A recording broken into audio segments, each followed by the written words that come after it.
Cette colonne solennelle, ce ne sont plus 4000 esclaves portant chacun sa mid-cale d'or.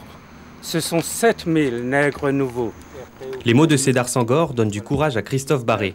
Il va parcourir 122 km. Depuis 6 mois, il s'entraîne pour ce tour de l'île qui ressemble en fait à un tour de force. Avant le lever du jour, il se prépare à partir. Ses amis sont là pour l'aider dans son défi, un défi qui ne recherche pas l'exploit physique. Si vous demandez à Christophe pourquoi il court aujourd'hui... Pour se rappeler que pendant 150 ans, il y a eu l'esclavage à La Réunion, que beaucoup de nos ancêtres ont souffert de l'esclavage, que suite à cet esclavage, il y a eu 150 ans de déni, donc 150 ans pendant lesquels c'était interdit d'en parler. Certains de ses amis vont l'accompagner sur quelques kilomètres.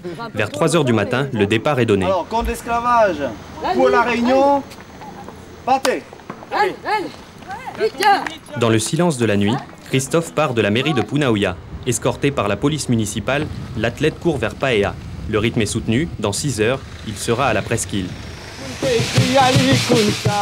Il est environ 9 h, Christophe fait une halte à Taravao. Nourriture, massage et chansons, un maloya, un rythme de son île, La Réunion. Cette musique, c'est un peu comme un nouveau souffle, elle lui redonne du courage. C'est la musique des esclaves, donc voilà, donc nous sommes tout à fait dans le thème de cette journée, de la commémoration de cette journée, puisque voilà, le maloya, c'est avant tout la musique de l'esclavage, qui représente l'esclavage.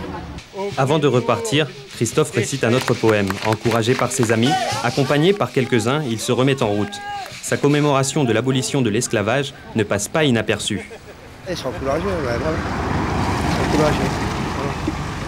Ben, il faut le faire. Au monde entier. Hein. Faut faire. Christophe court pour ne pas oublier. Il court comme d'autres avant lui ont couru vers la liberté.